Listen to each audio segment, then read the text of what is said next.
Hello everybody, I'm back with another video for you today, and it's Meta Snapshot time. I of course wanted to bring you guys a video talking about all of the decks in the meta right now that are pretty good, that are quite playable, viable, that you can climb with pretty easily. Now of course, all the usual caveats applied. This is based on my ladder experience and me watching streams and whatnot. I'm not going to catch all the stuff people are playing, a little bit of the nuance, you know, that people might be bringing some spicy decks to ladder or whatever. I'm not going to catch the less played decks either, of course, as well as, you know, the really strong ones that maybe haven't been properly discovered yet. But this is what I've been facing a lot of so far. These are the kind of decks that people are running, and they are guaranteed to be pretty good and, you know, possible to climb with. I'm going to give like one very good deck for each faction that you can definitely do well with, and then maybe another one or two that are, you know, not quite as good but still decent. And for some factions, both of the decks will be very good. So kind of, you know, take your pick of these as to what you want to play. Hopefully this will help to inform you about what you might be playing against. But there is a lot of stuff going on right now on the ladder, of course.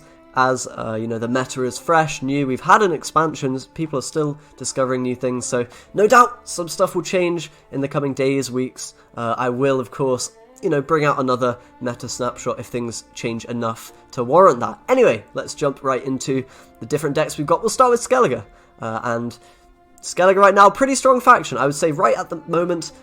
From what I've seen, Monsters and Skellige seem to be at the top. They seem to be the two strongest.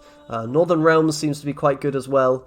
And then below Northern Realms is probably Scoia'Tel and Nilfgaard, similar power level. So that's probably what I would say, although I'm a little bit biased against Scoia'Tel, it must be said, as I don't really like the faction. Anyway, Skellige, what have we got? So probably the best deck at the moment for Skellige is Bran. This is a list made by Spyro, which I just took off of Twitter, and I've played against him and he's wrecked me with it, so I think it's, you know, fair to say this is a pretty good one.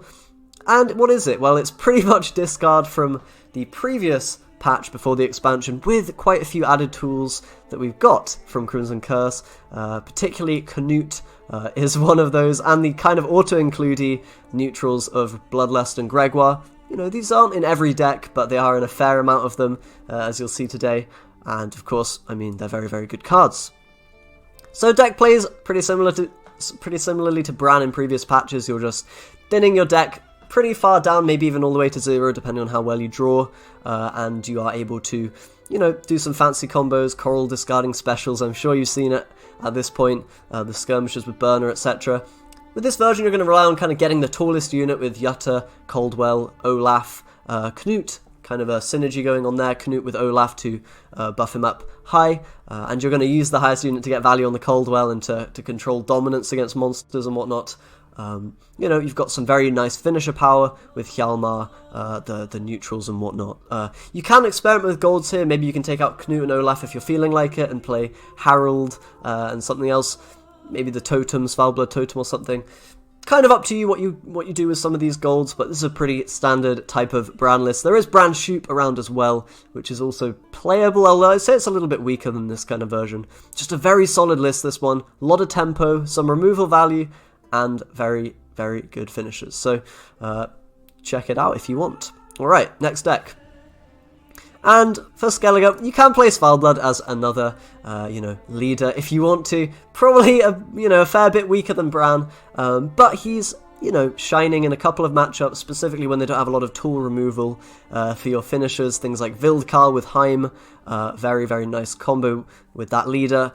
If you haven't seen my video on Svalbard on this channel already, go and check that out if you want a slightly different version of it, but the premises still apply, the same premises. You want to thin shield maidens and proc the Svalbard procs, of course, you know, on the right units. So this is kind of a Svalbard list that works pretty well. I wouldn't say it's the best deck ever. It's probably sitting at kind of the low tier 2 area if I had to place it, maybe even tier 3, honestly.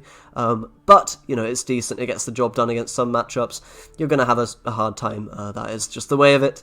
But definitely a fun time with some self-wounding going on, of course, in that bronze package, and some really cool finishes with that leader.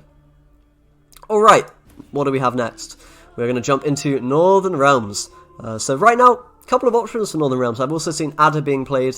I have not seen too much else. Calanth is Calantha, I should say, is not amazing. I think there's not been a way to crack her just yet, so there might indeed be ways to play her that are pretty good that you've been finding, but I think it's a bit too gimmicky, it's a bit too easy to bleed. It's kind of like Eredin, but for Northern Realms, and, Eredin was never the best monster deck or anything.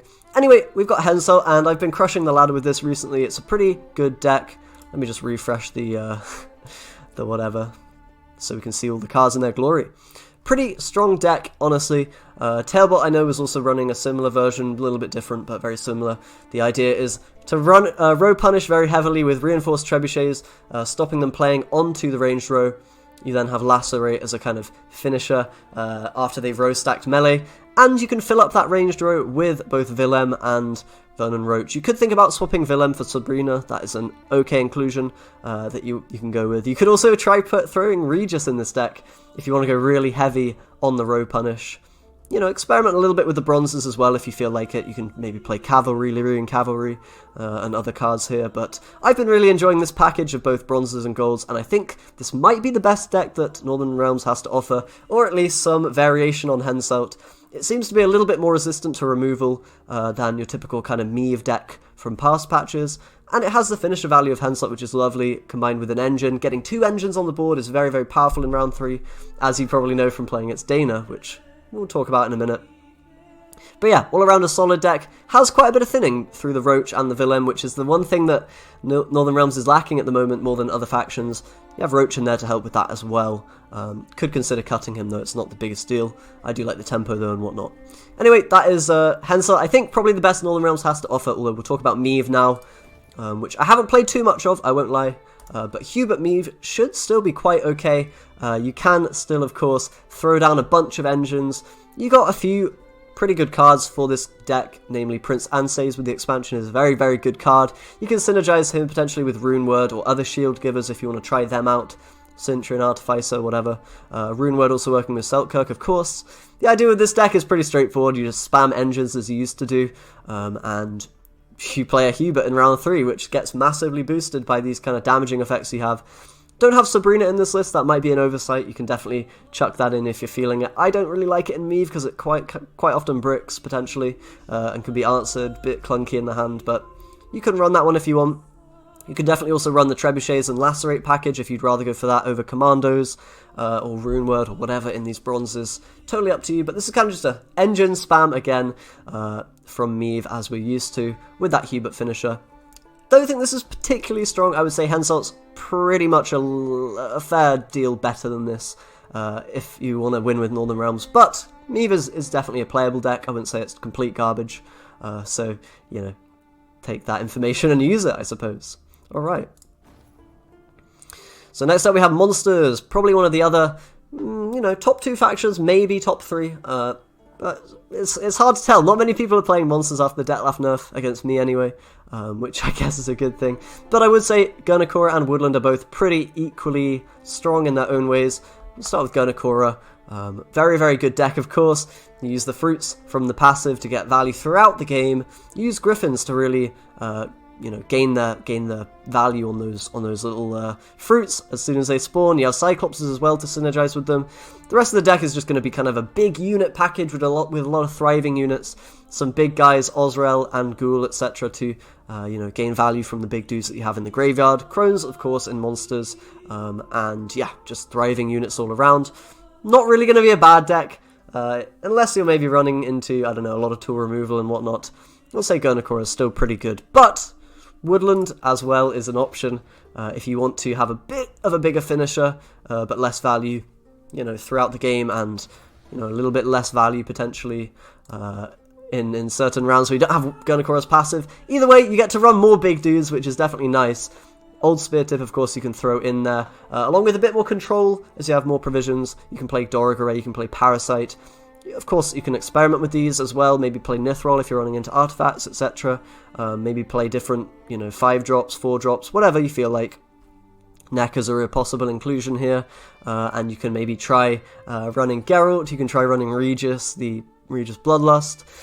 Definitely a flexible gold package here. This is the one I'm going with in Big Woodland. Katakan could come out for Regis if you want more control, but a large amount of big units, and of course the Woodland Spirit signature 8 boost to finish games is very, very good. Monsters, pretty damn strong with the Riders, the Foglets. They've got that great thinning, and the Crones especially are, you know, a very awesome triplet of cards to run now that Witches are gone. So monsters still pretty damn strong, I would say. And you've got multiple options for them. Detlef is still playable. I would say he's probably weaker than these two other leaders, but you could totally play him in a similar control-y list to what was popular before he got nerfed. That's not going to lose you many games, I don't imagine, especially if you're running into engine type decks. Alright, next up we have Scoia'Tel, and by now you've probably all seen Dana at some point. She's a pretty awesome leader, pretty damn cool with, oh gosh, I hate this bug with all the card arts not showing properly. It's really annoying for these videos, but whatever. Yeah, we have Dana, and she is of course very good at pulling out you know, a unit to synergize with Water of Brokilon. This is kind of your finisher and win condition in long rounds. You play 4 Water of Brokilon, Dana, some combination of that. You get that combination of cards out, swarm the board with engines and make it really, really hard for them to deal with all of them and get the long round value from that. A little bit vulnerable to bleeding, a bit vulnerable to certain cards like Gimpy Gerwin, potentially, and, you know, full-on removal decks can be a pain. I would say quite an okay deck, maybe not the strongest compared to some of the others we've shown here, but, you know, in terms of Scoia'Tel good decks, this is definitely one that you can play and win games with if you're feeling like that. Really good long round, carry over with the Sheldon Skags, the Agitators, etc. And just all around solid cards. Cool leader as well. I did underrate her upon seeing her with the leader spotlight, but yeah, she's a good leader with this sort of Water of Brokilon package. Other option for Scoia'Tel that I think is pretty reasonable is Bruver. Now, I don't think Ithne is very good. A lot of people are playing it, but I really don't think that leader is very potent. A lot of people are playing kind of Deathblow style Ithne. But I think forcing yourself to run such a kind of weak leader in terms of the points you get with it, not ideal, and you have to often use charges in earlier rounds to actually get the value out of your Deathblow cards. Personally, I'm not a huge fan of Ithne. I think it's quite bad. I think it has a lot of bad matchups and not too many good ones. But, you know, feel free to play it if you enjoy Ithne. There's, of course, decks online that I'm sure you can find for that. Bruver, though, I think is probably a little bit better. You have a lot more long round potential with Crushing Trap. You can play for value and removal in a similar way to Ithne without committing yourself, you know, fully to that. You do, of course, have, you know, a lot of ways to damage and control the board, especially with your leader ability, effectively giving you damage in the same way Ithne does, but not limiting you to that removal. You can instead use him later in the game, you know, whatever, to move units into Crushing Trap, to protect an Okvist or whatever that you need to keep alive. Lots of flexibility with Bruver. You can control the board a lot. If you're running into artifact removal, you're going to be weak to that, but otherwise, pretty good long round, pretty good short round with Sheldon. Good deck overall, I think. Okay. And last but not least, well, maybe, we have Nilfgaard. I do think Nilfgaard are quite powerful. They have quite a few options as well. Ardal is also playable, although I won't be showing him here. He's definitely not terrible. I do think the other decks I'll show are a little bit better, but Ardal's not bad. All in all, not much synergy going on in Nilfgaard, but then again, there's a lot of kind of auto-includey type cards in the game right now, in terms of Gregoire, Bloodlust, and whatnot, and the thinning cards, you kind of need to run them. But we do have Morvran and Anna, kind of both similar power level. Morvran's probably a little bit better, but I enjoy Anna a bit more. So I'm going to give her, you know, a spotlight here. Anyway, we have No Shoop Morvran. You can, of course, play that, or you can play a Shoop variation of that deck, which I'll show as well. But this just plays for value, as we're used to in Morvran decks at this point. You know, got the Witcher combos, got the Asai Roach and whatnot. Shillard is actually a very good card to run even without Gregoire. We do have him in this deck. Nice finisher value with the Shillard. Counters Sheldon very well in Scoia'Tel and other things. Self-wounding kind of gets wrecked by it. Vildkarl and whatnot really get pooped on by Shillard. And you've got Vreemdi value with Slave Inventory, very powerful. The rest of the deck's pretty standard for Nilfgaard. You can mess around with the bronzes. Slave Drivers can come out for the Toussaint Knight Errants or whatever if you want. It's not set in stone by any means. Likewise with the golds. If you want to take out Shillard, you can. Wouldn't recommend it too much. If you want to take out Greg, you can. Wouldn't necessarily recommend it, but there's a bit of flexibility here in terms of the bronze and gold core. Just an overall good deck that relies on playing a lot of value in every play, basically, and having just, you know, 6 points, whatever. Bit of protection in the leader that you can maybe use on a Nausicaa Sergeant round 3. It's not too bad. Still quite a competent deck. Is going to beat a fair amount of the decks on this list if you draw well, remove all their engines, whatnot. And yeah, not the best though.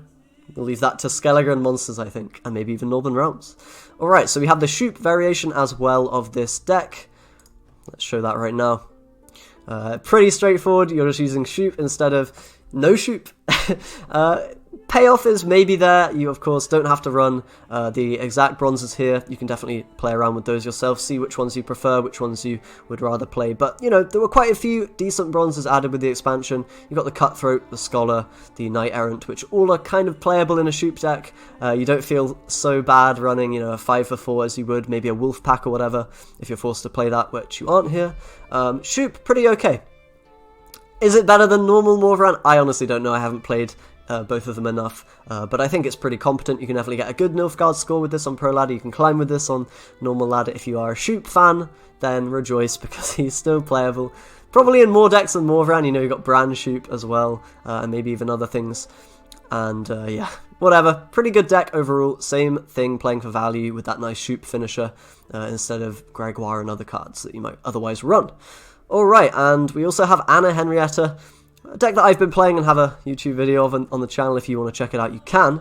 But this deck is another one playing for straight value in terms of not much deck synergy going on, apart from sort of Nilfgaardian Knight, Leo, Peter shenanigans and the Witches, if you can call that synergy.